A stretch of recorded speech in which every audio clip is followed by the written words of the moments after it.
ہم کوئی ایک چھوٹا سا ڈیکوریشن پیس سے جانا چاہتے ہیں تو پہلے ساری دیوار صاف کرتے، گھر صاف کرتے، جب بالکل صاف ہو جاتا پھر ہم کہتے ہیں لاؤ اب ڈیکوریشن پیسز رکھو.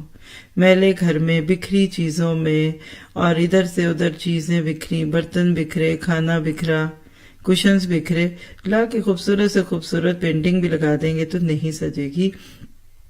بالکل اسی طرح جب ہم اللہ کی کتاب سیکھنے کی طرف خاص طور پہ بڑھتے ہیں نا تو ہمارے اندر کئی اچھی باتیں کرنے کا رجحان پیدا ہو جاتا ہے. ہماری عبادات بہتر ہونے لگتی ہیں، ہماری تسبیحات میں اضافہ ہونے لگتا ہے، اور اسی طرح سے ہم عمرے کے بھی شوقین ہوتے ہیں. لیکن اگر برائیاں نہ نکالی، اخلاق کی برائیاں، معاملات کی برائیاں، نفسانی برائیاں، عادت کی برائیاں، اپنی پرسنالٹی کا ڈرا بیک، اس کو دور نہ کیا تو وہ نیکیوں کا بڑھانا فائدہ نہیں دیتا. تو کیا کرنا ہے؟ نیکیوں کو بڑھانا ہے اور برائیوں کو نکالنا ہے. اب دیکھیں کہ اگر کوئی مالی ایک پودا لگائے اور ایک نکال دے، پھر ایک پودا لگائے اور ایک اور نکال دے، تو کیا کبھی کیاری بنے گی؟ باغ بنے گا؟ نہیں، وہ ایک ہی رہے گا.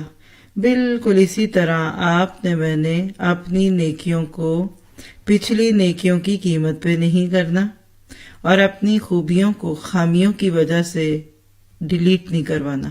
کبھی کبھی نیگیٹو مارکنگ ہوتی ہے نا تو وہ نہیں کرانی. تزکیہ کیا ہے کہ اپنے آپ کو اللہ کی نگاہوں سے دیکھو. بنانے والے نے تمہیں کتنے پیار سے بنایا، کس نیک سکھ سے بنایا. اب ذرا اپنے بارے میں سوچو کہ تم اپنے آپ کو ضائع کرنا چاہتے ہو. آپ کی بنائی ہوئی کوئی پینٹنگ ہو، کوئی کھانا ہی کیوں نہ ہو، سلا ہوا کپڑا ہی کیوں نہ ہو، دوسرا آ کر اس کو خراب کر دے تو آپ کو اچھا نہیں لگے گا، برا لگے گا. آپ کہہ سکتے ہیں کہ تزکیے کا عمل میک اپ کی طرح، ہم بغیر آئینے کے کریں گے تو اور بگاڑ لیں گے خود کو. اور ہمارا آئینہ کیا ہے؟ ہمارے ساتھی، محبت کرنے والے، اچھے لوگ. اگر وہ اچھے ہوتے ہیں نا تو وہ ہمیں اور سجا دیتے ہیں. پھر انسان کے دل میں تزکیے کی خواہش بھی رہتی ہے اور وہ غافل نہیں ہوتا.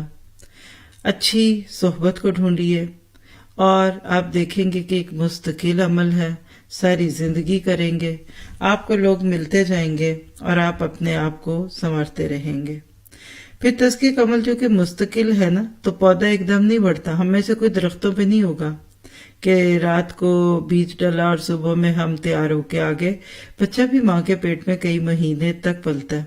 اسی طرح آپ کی میری شخصیت، ہماری پرسنالٹی، یہ ساری چیزیں بننے میں ٹائم بھی لگتا ہے اور معذرت ہے کہ بگڑنے میں ایک دم ہی ہو جاتی ہیں.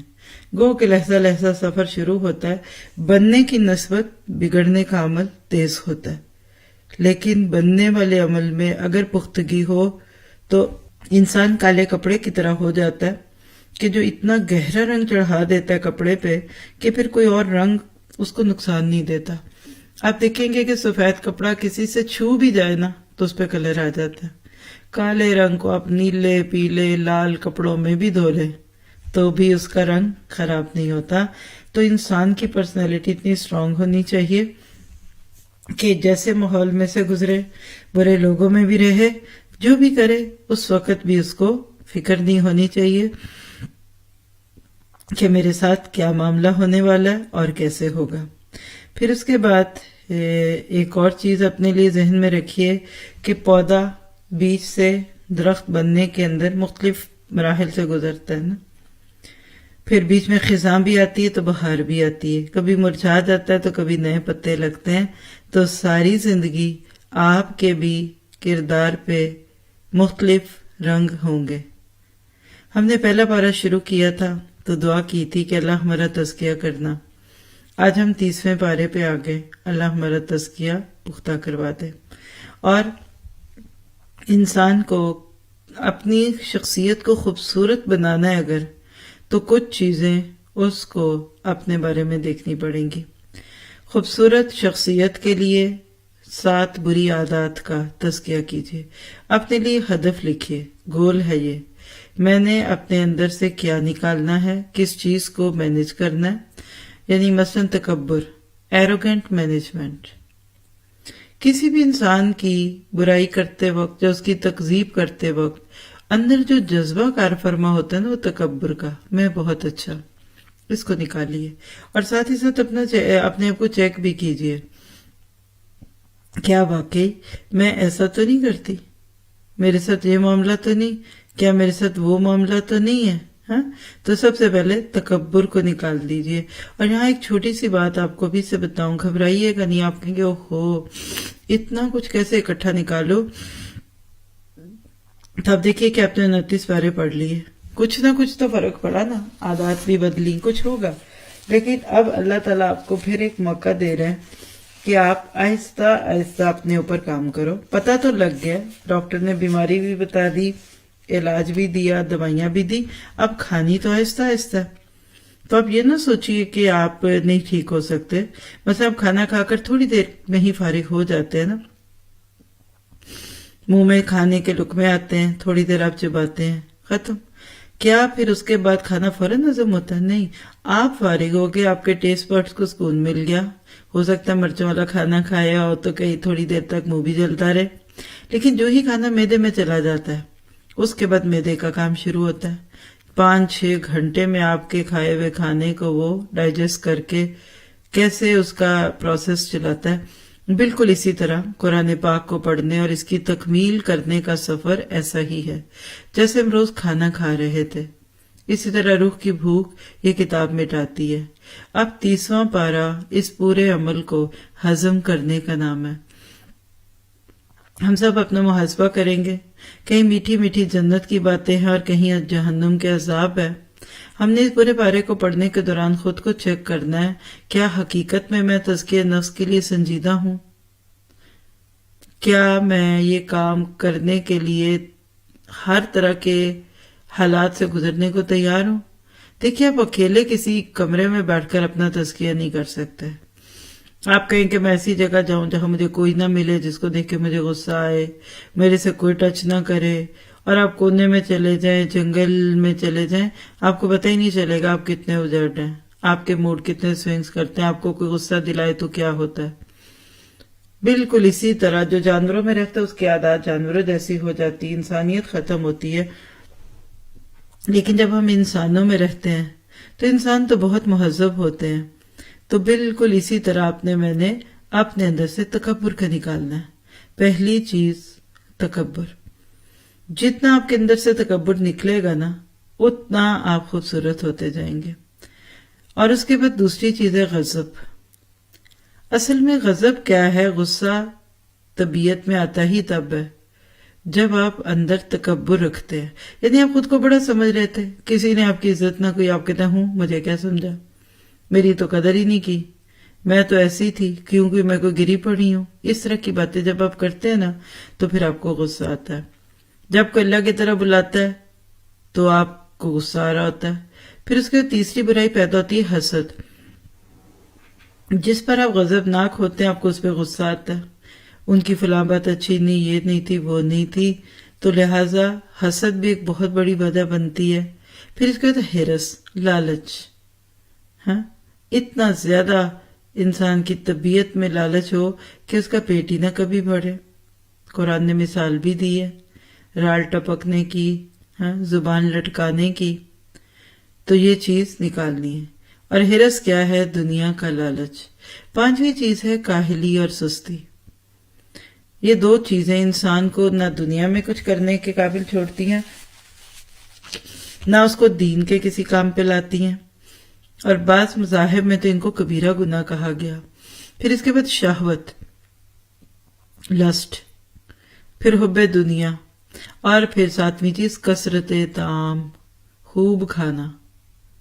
یہ 7 بڑی بڑی برائیاں جو انسانیت کو لاحق ہے، تو آپ دیکھتے ہیں کہ اس کی وجہ سے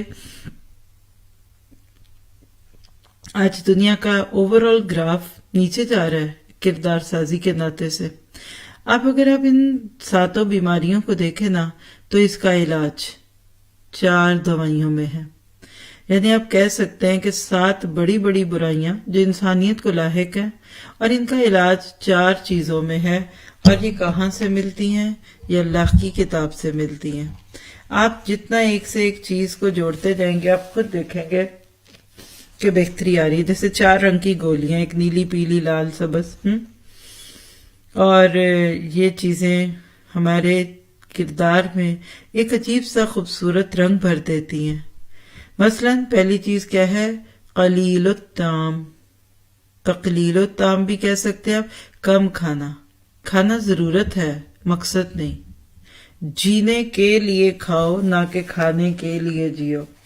آپ دیکھتے ہیں کہ جب آپ بہت زیادہ کھا لیتے ہیں نا تو سستی آنے لگتی ہے، پھر نیند بہت آ جاتی ہے. بہت پیٹ بھر کر کھانا پسندیدہ نہیں ہے. آپ نے فرمایا دل کے، جسم کے، یعنی پیٹ کے 3 حصے کیا کرو، ایک ہوا کے لیے، ایک پانی کے لیے، اور ایک کھانے کے لیے. ہم کتنا ناحق جملہ بولتے ہیں، پیٹ بھر کے کھایا، پیٹ بھر کے کھانا. بچوں کو بھی ماں یہ سبق سکھاتی ہیں، اور کسی سے نہ شیئر کرنا، سارا خود کھا لینا. ہاں، جب تک بچے کو بکائیاں نہ آنے لگے ماں بھی نہیں اس کو چھوڑتی. چھوٹا بچہ دیکھے جب تک تھو تھو کر کے نہ ہوتا پھینکے، ماں بھی اس کے منہ میں سیریلک کا چمچ ڈالتی رہتی ہے. امام ابن قیم کہتے ہیں کہ شیطان بندے کے دل میں داخل ہوتا ہے 14 دروازوں سے، یعنی 14 ڈورز ہیں، اور اس میں سے ایک دروازہ یا ایک راستہ پیٹ بھر کر کھانا کھانا ہے. پھر اس کے بعد آپ دیکھیں گے کہ جب آپ کم کھائیں گے نا تو آپ ویسے بھی فریش رہیں گے. آپ دنیاوی طور پہ اپنے آپ کو ریلیکس فیل کرتے ہیں، اسپیشلی رمضان میں آپ اس کا تجربہ کریں. روزہ کھولنے سے پہلے والی شخصیت اور روزہ کھولنے کے بعد کی شخصیت 2 مختلف ہی انسان دکھتے ہیں ہمیں اپنے ارد گرد. تو اس پہ انشاءاللہ کام کریں گے. ہفتے میں 1 آدھ روزہ رکھ لیجئے، پیر اور جمعرات کے روزے کی نیت کیجئے.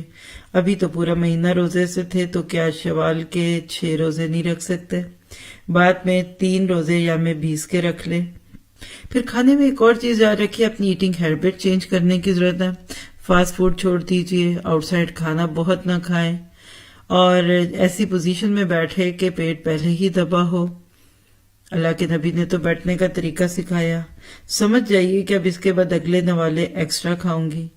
دوسری چیز جس کا اوپر آپ نے کام کرنا ہے وہ ہے تقلیل الکلام، کم بولنا. بہت زیادہ بولنے سے نا ایمان کی حلاوت بھی ختم ہوتی ہے اور ہماری قدر بھی کم ہو جاتی. کبھی کبھی آپ بولیں گے تو لوگ آپ کو سنیں گے، اور جب آپ زیادہ بولیں گے تو لوگ آپ کو چپ کرائیں گے. آپ نہیں بولیں گے نا، لوگ زیادہ زیادہ کیا کہیں گے؟ آپ بولتی نہیں ہیں، آپ کم بولتی ہیں، آپ بھی تو کچھ بولیں. اور خاموش رہنے سے روب بھی ڈلتا ہے. اچھا آپ زیادہ بولیں گے نا تو آپ کھلیں گے نا، جتنا آپ بولیں گے اتنی غلطیاں کریں گے. کوئی جتنا چلتا ہے اتنا گرتا ہے نا، تو پھر لوگوں کو آپ کے اندر سے وہ کھوکھلا پن نظر آنے شروع ہو جاتا ہے. تو بہت سوچنے کی ضرورت ہے. اور اس کا علاج پتہ کیا؟ ذکر، استغفر اللہ، استغفر اللہ، سبحان اللہ، سبحان اللہ، اللہ اکبر، اللہ اکبر. سوچ کے بولیے، 10 دفعہ سوچے پھر بولے، پہلے تو لو پھر بولو. کوئی بولنے لگے تو سوچیں میں نہ بھی بولوں گی تو کیا ہوگا؟ کیا یہ جو بات بولوں گی اس سے کسی کو دل خوش ہوگا؟ اور اکثر ہماری باتیں تانے کی، الزام کی اور اس طرح کی باتیں ہوتی ہیں. اللہ کے نبی نے بہت ساری باتوں میں ہمیں یہ حکم دیا کہ بولنے سے بچو. نجا من سمت، 4 لفظ ہیں. نجا، نجات پا گیا، من وہ جس نے سمت خاموش رہا. بلکہ 3 لفظ ہیں اس سے ایک حدیث کے اندر. اللہ نے ایک زبان دی تو 2 کان کیوں دیے؟ یعنی سنو زیادہ اور بولو کم. خاص طور پہ آج کے کلچر میں چھوٹے بچے بہت بولتے ہیں، اور آج کا دور ہی ایسے سرسرا، بینگ ٹاکیٹیو. کہتا ہے جو زیادہ بولے گا وہی کامیاب ہوگا. آپ نے ایک موقع پہ فرمایا کہ 3 باتیں نجات کی ہیں، جس میں زبان پر قابو پانا، بلا وجہ گھر سے نہ نکلنا، اور اپنے گناہوں پہ رونا. اللہ تعالیٰ آپ کو مجھے اس کی توفیق عطا فرمائے. ابو ذر رضی اللہ عنہ کو اللہ کے نبی نے بہت ہی پیاری نصیحت دی تھی کہ 2 عادات ایسی ہیں جو بہت بھاری لگتی ہیں انسان پر دنیا میں، لیکن قیامت کے دن نامہ اعمال میں ان کا وزن بہت ہوگا. اور ایک کیا ہے؟ طول الصمت، طویل خاموشی، اور دوسرا حسن اخلاق. جتنا آپ خاموش رہیں گے نا اتنا آپ کو تدبر کی بھی عادت پڑ جائے گی. تو اس پہ بھی انشاءاللہ کام کریں گے. تیسری چیز جس پہ میں نے کام کرنا ہے وہ ہے کم سونا. تزکیہ نفس میں مددگار. بہت سونے سے آپ کے اندر سستی آتی ہے، آپ کی زندگی گھٹتی ہے. نیند جتنی بڑھائیں گے بڑھ جائے گی، کم کریں گے تو کم ہوگی. کم کھائیں گے تو نیند بھی کم آئے گی، کھائیں گے زیادہ تو نیند بھی زیادہ آئے گی. دیر سے کھائیں گے تو گہری نیند آئے گی، تو لہذا سونے سے کافی دیر پہلے کھانا کھا لیں۔ فجر کی نماز کے لیے دعا کر کے سوئیں کہ اللہ آپ کی آنکھ کھلوا دے، اور اس طرح سے پھر آپ اپنے آپ کو ہیلدی فیل کریں گے۔ چوتھی چیز جو ہے وہ ہے جی مخلوق کے ساتھ کم کھلنا ملنا، یعنی جس کو آپ کہہ سکتے ہیں کہ قلت کس چیز کی؟ اختلاط، کھلنا ملنا۔ ہر وقت سوشلائزنگ، اس گھر میں آج یہ ہے، اس ویکنڈ پہ وہ ہے، اب ماموں کے گھر جی، اب خالہ کے گئے، اب شادی ہونے والی، اب مہندی ہے، بکرا ونس وائل اٹس اوکے۔ لیکن اگر آپ کا لائف سٹائل بن گیا، آپ دیکھیں آپ کوئی کانکریٹ کام نہیں کر سکتے۔ جو لوگ بہت بزی ہوتے ہیں وہ یہ چیزیں افورڈ نہیں کر سکتے، کیونکہ آپ صرف 3-4 گھنٹے کے فنکشن سے نہیں آتے جاتے، اس سے پہلے اور اس کے بعد کا مائنڈ سیٹ بھی آپ کا بالکل بدل چکا ہوتا ہے۔ اور پھر آپ کب کام کریں گے جب ہر وقت خود کو ہی سہلاتے رہیں گے اور گھر گھر ہی کھیلتے رہیں گے؟ تو پھر آپ سے کام نہیں ہوگا۔ تو اللہ کے نبی نے جو حدیث بتائی تھی، تو نجات کے لیے 3 باتیں کیا ہیں؟ زبان پہ قابو پاؤ، بلا وجہ گھر سے نہیں نکلو، اور اپنے گناہوں پہ رونا۔ اور معذرت یہ ہے کہ یہ عورتوں پہ نہیں، مردوں پہ بھی بات ہے۔ مردوں کو بھی بلا وجہ بہت کچھ نہیں بولنا چاہیے، اور گھر سے باہر بلا وجہ نہیں رہنا چاہیے۔ اور آپ نے جو حضرت ابو ذر کو روایت بتائی، یعنی آپ نے جو ابو ذر سے بات کی، وہ سلسلہ صحیحہ کی 2408 میں ہے۔ آپ نے فرمایا کہ ابو ذر، کیا میں تجھے 2 خوبیوں سے آگاہ نہ کروں جن کی ادائیگی آسان ہے، لیکن وہ ترازو میں دیگر تمام نیکیوں سے بھاری ہوں گی؟ تو انہوں نے کہا کہ جی اللہ کے نبی ضرور۔ تو آپ نے فرمایا کہ حسن خلق اور طویل خاموشی کو لازم پکڑ، اس ذات کی قسم جس کے ہاتھ میں میری جان ہے، مخلوقات نے کوئی ایسا عمل نہیں کیا جو ان دونوں نیکیوں کے برابر ہو۔ تو اللہ ہمیں اس کی توفیق دے۔ آپ دیکھیں گے کہ قرآن پاک کا ذرا سا سفر شروع کرتے ہیں۔ 30واں پارہ سورۃ نبا سے شروع ہوتا ہے، اور سورۃ نبا کیا ہے؟ تدبر پہ رغبت پیدا کرنے والی سورہ۔ کفار شک میں پڑے ہوئے تھے قیامت آئے گی بھی کہ نہیں آئے گی، اور یہ تو صرف دھوکہ ہے۔ تو اللہ نے فرمایا اما یتساءلون، ہاں آئے گی تو لگ بتا جائے گا۔ زمین کو ایک بچھونا بنا دیا، پہاڑ کو استقامت کی تصویر بنا کر دکھا دیا۔ ہر چیز کے جوڑے ہیں، جبکہ ایک ذات ہے جس کا کوئی جوڑ نہیں، اور وہ قل هو اللہ احد، یعنی اللہ تعالیٰ کی ذات ہے۔ پھر اس میں وجعلنا نومکم سباتا کہہ دیا کہ نیند کو تمہارے لیے آرام کا ذریعہ بنا دیا۔ اللہ نے آپ کے میرے ہر معاملے کو دیکھا، کتنا زیادہ اپنے آپ کو آپ اللہ کے آگے جھکائیں کہ اس نے تو آپ کی ہر چیز میں خیر رکھی۔ تو مومن تو سوتے ہوئے بھی نیکیاں کما لیتا ہے، مومن کا تو سونا بھی عبادت ہے۔ وہ سونے سے پہلے سوچتا ہے کہ میری کوئی نماز تو نہیں جائے گی، کوئی فرض تو نہیں ہے، اور اسی طرح سنت کے مطابق سوئے گا، وہ ساری سنتیں پوری کرے گا جس میں وضو کرنا اور باقی ساری چیزیں ہیں اس کا بھی ہے۔ تو اللہ تعالیٰ کو تو بندے سے جو مطلوب ہے وہ کیا ہے کہ وہ اس کی مرضی کا بن جائے۔ پھر اس میں آپ دیکھیے کہ آیت 10 سے عمل کے کچھ نکات ہیں، یعنی لوگوں کے رازوں کا پردہ پوش بننا، جیسے رات ہمارے پردے رکھتی ہے، راتوں کو جاگنا اور دن کو سونا ختم کرنا، بلا وجہ راتوں کو جاگنا اور پھر فجر سے پہلے نیند آ جانا، یہ بھی آج ہمارے کلچر میں بہت کامن ہو رہا ہے۔ پھر اس طرح سورج اور بادلوں سے سبق لینا ہے کہ مکمل اطاعت کرو اور نفع مند بنو۔ پھر اسی صورت میں آپ کو یہ مضمون مل جاتا ہے کہ جیسے بارش کے برسنے سے سوکھی زمین ہری ہو جاتی ہے، ویسی قرآن کی بارش سے بھی مردہ دلوں کو زندگی ملتی ہے۔ آج جو دنیا میں کر کے آگے بھیجیں گے وہاں وہی پائیں گے، بما قدمت یداک۔ ہاں تو کیا پتہ چلا سورۃ نبا سے جو سبق سیکھے؟ کم کھانا، کم سونا، غور و فکر کی عادت ڈالنا، تقوی کی زندگی اختیار کرنا، اور نعمت الہی پر غور کرنا۔ آگے سورۃ نازیات ہے، فرشتوں کی کچھ ذمہ داریاں ہیں، قیامت کے کچھ مناظر ہیں، اور سرکشوں کا بدترین انجام بھی ہے، اور حب دنیا کی سزا بھی ہے۔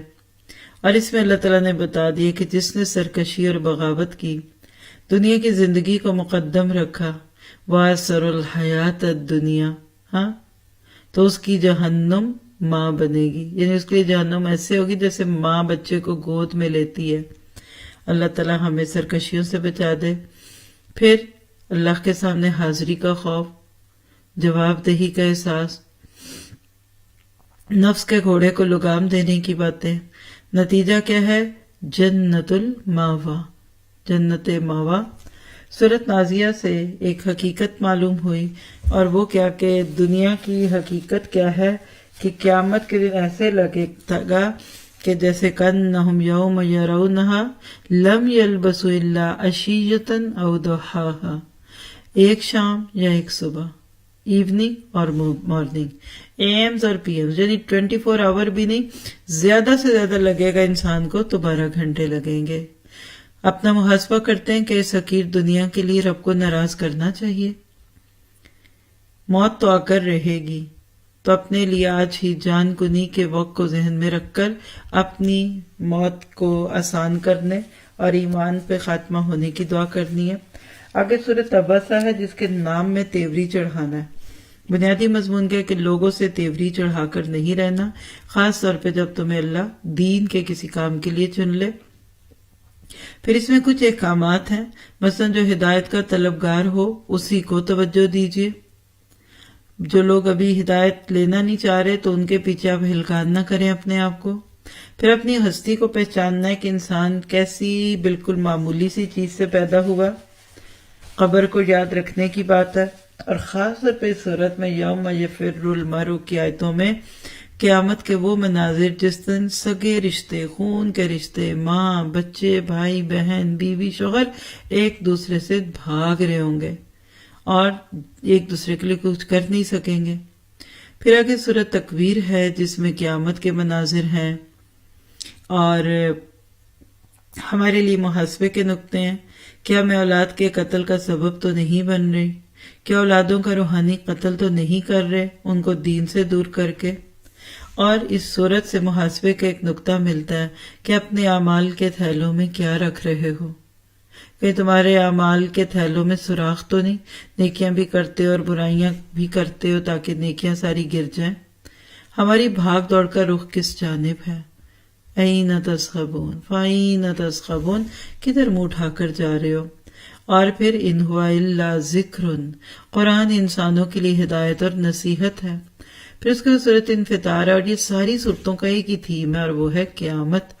DQ22 میں ہم نے اس پارے کو قیامت کے موضوع پہ کیا ہے۔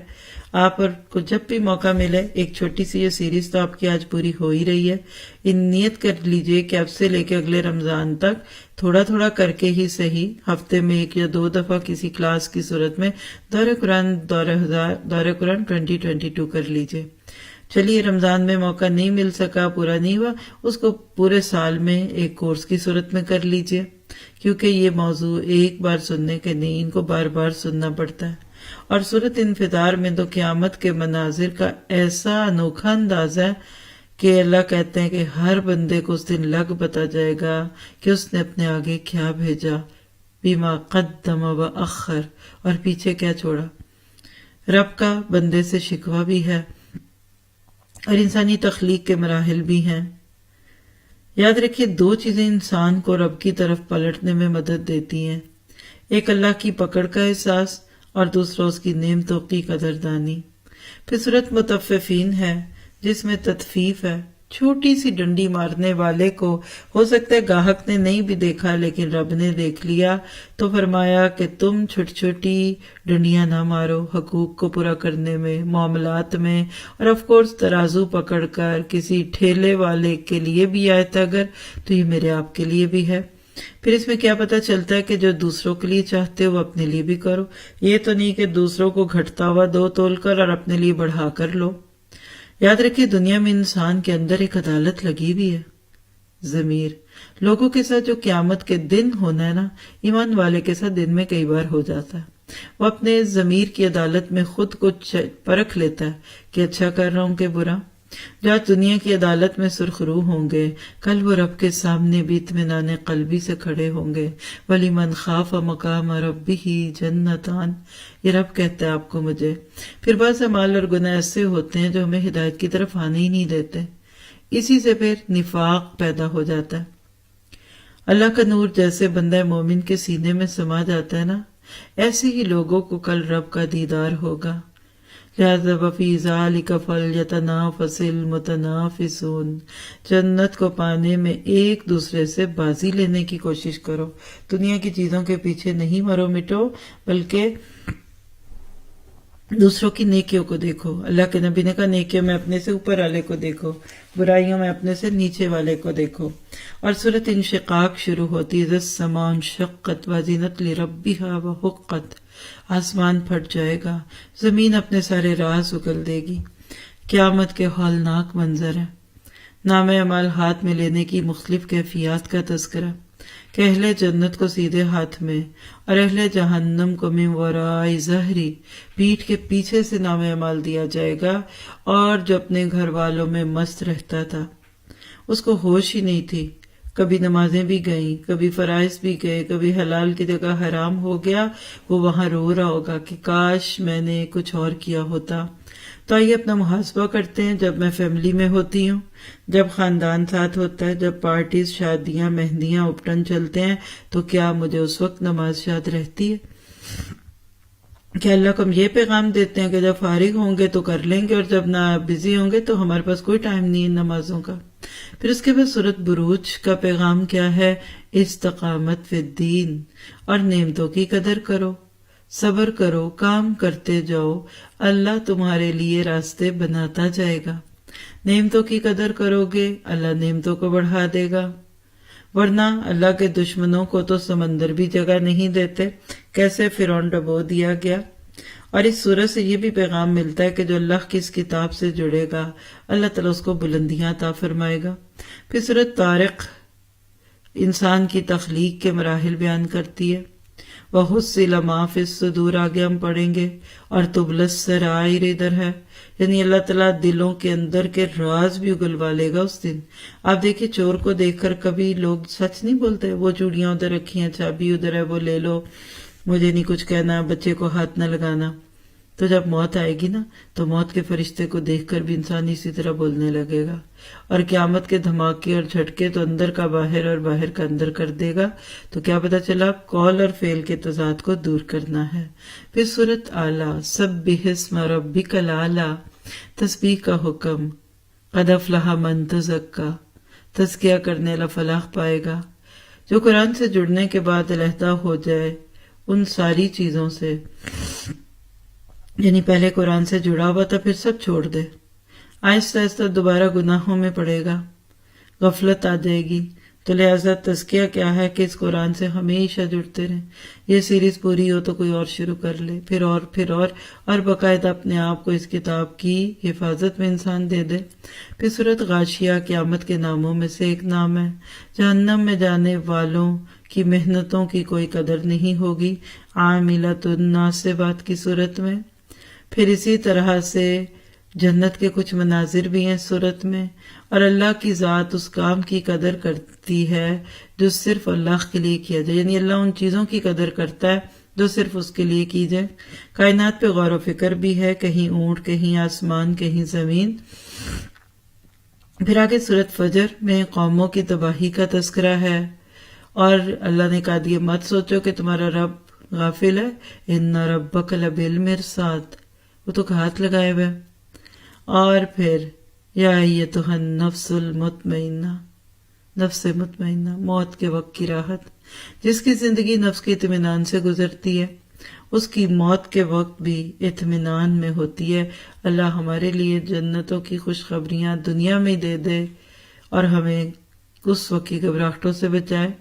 پھر اس کے سورۃ بلد کا پیغام کیا ہے کہ مشکلات کے وقت آپ کو تسلیاں دی جا رہی تھی کہ آپ اس شہر میں فاتح بن کر آئیں گے، اور آنکھ، زبان اور ہونٹوں کے تزکیے کی بات ہے۔ سورۃ شمس میں نفس کو پاک کرنے والے کے مراد ہونے کی بات ہے، اور خاک میں ملانے والا نامراد ہو گیا، اور قوم سمود کا انجام ایک مثال کے طور پہ پیش کر دیا گیا۔ پھر آگے سورۃ لیل ہے، اور تمہاری کوششیں مختلف درجے کی ہیں، ہر ایک کی کوشش مختلف ہے۔ اللہ کے راستے کی رکاوٹوں کو ہٹاتے جاؤ، تو اللہ کی محبت تمہارے دل اور جان میں بھرتی جائے گی، سرایت کرتی جائے گی۔ اور سورۃ اللیل سے کیا پتہ چلا کہ ایک وقت آئے گا کہ اللہ تم سے راضی ہو جائے گا، اللہ ہم سے بھی راضی ہو جائے۔ پھر آگے بڑی پیاری سورت دہا ہے، سختیوں کے دور میں نازل ہونے والی سورت کیا بتاتی ہے کہ نرم مزاجی سے اللہ کی مدد آتی ہے، کشادگی کا انتظار کرنا بھی عبادت ہے، کوئی بھی مشکل آ جائے تو نظریں رب پہ لگا لو۔ سورت علم نشرح کیا ہے؟ خوشیوں کا پیغام، فَإِنَّ مَعَ الْعُسْرِ يُسْرًا وَإِنَّ مَعَ الْعُسْرِ يُسْرًا، تنگی کے ساتھ آسانی ہے، آج کی تنگی کل کی کشادگی میں بدل جائے گی۔ پھر سورت 3 پہلے 2 قسم کے پھلوں یعنی والتین والزیتون کی بات ہے، آپ سبزی کہہ لیں پھل کہہ لیں، ہاں۔ پھر 3 جگہوں کی قسم، بیت اللحم جو حضرت عیسیٰ کا جائے پیدائش ہے، پھر طور سینین حضرت موسیٰ کے اللہ تعالیٰ سے ہم کلام ہونے کی جگہ، اور پھر وہذا البلد الامین اللہ کے نبی کے جائے پیدائش کی بات ہے۔ دنیا کے 3 مذاہب سے سلسلہ جوڑ دیا سورت 3 کا اللہ تعالیٰ نے، قسمیں کھا کھا کر بتایا کہ لَقَدْ خَلَقْنَا الْإِنسَانَ فِي أَحْسَنِ تَقْوِيمٍ، تمہیں بہت بڑا کام دیا، بہت بڑا مقصد دیا۔ پھر آگے سورت علق، پہلی وحی کا پیغام۔ اسلام کی بنیاد کیا ہے؟ اقرا، پہلی اینٹ پڑھو۔ ہم کہتے ہیں کل، سو جاؤ، نم، کھاؤ پیو موج کرو، ہمارا دین علم کا دین ہے۔ پھر انسان کی تخلیق کا تذکرہ ہے کہ دین کے ساتھ دنیا کو لو، علم کی اہمیت ہے، اپنی اوقات کو یاد رکھو کہاں سے پیدا کیے گئے، اور ہر علم کی بنیاد معرفت الہی ہو، چاہے سائنس پڑھو، چاہے کیمسٹری پڑھو، چاہے میتھ پڑھو، اینڈ پہ رب سے جڑ جاؤ۔ پھر قرآن کی قدر کرو، لیلۃ القدر کی شان ہے سورۃ القدر میں، ہر وہ رات شب قدر ہے جس میں آپ قرآن سے فیض یاب ہوں۔ گو کہ اصل کے اعتبار سے تو شب قدر ایک خاص رات ہے، لیکن جس رات کی آپ قدر کر لیں گے وہی آپ کے لیے شب قدر بن جائے گی۔ اور سورۃ بینہ سے پتہ چلتا ہے کہ جب تک علم نہیں آیا تھا سب ایک ہی جیسے تھے، لیکن علم کے آنے کے بعد، نبی کے آنے کے بعد سوسائٹی میں پولرائزیشن شروع ہو گئی۔ ابو بکر صدیق بن گئے، لیکن کچھ بڑے بڑے نام تھے جن کو اللہ تعالیٰ نے بالکل کھول کے رکھ دیا۔ پھر سورۃ زلزال سے پتہ چلتا ہے کہ زمین آپ کے میرے نقش نوٹ کری، یہ سپائے ہے، یہ ہمارے پرنٹس بھی لے رہی ہے اور ہمارے امپیکٹس بھی لے رہی ہے، اور کل قیامت کے دن یہ بولے گی اذا زلزلت الارض زلزالها واخرجت الارض اثقالها وقال الانسان ما لها۔ پھر آگے سورۃ عادیات، اللہ کی راہ میں نکلنے والے گھوڑوں کی قسم، تو سوچیے ذرا ان گھوڑوں پر بیٹھنے والوں کی شان کیا ہوگی۔ سورۃ قاریہ کا پیغام کہ جہنم کے 7 درجے ہیں، جس میں حاویہ سب سے نچلا درجہ ہے، اور اس میں ہوا کی پیروی کرنے والے یعنی خواہش پرست لوگ آئیں گے۔ پھر سورۃ تکاثر، الہاکم التکاثر، غفلت کا سبب دنیا کی طلب۔ کبھی صبح سویرے نکلتی گاڑیوں کے رخ تو دیکھیے کس لیے نکلتے ہیں۔ اور پھر سورۃ الرس، زندگی پگھلتی ہوئی برف کا نام ہے، اس شخص پہ رحم کرو جس کا سرمایہ زندگی پگھل رہا ہے۔ نیکیوں کی بھاگ دوڑ والے ایمان لانے کے بعد تواسی بالحق اور تواسی بالصبر والے ہی بچیں گے۔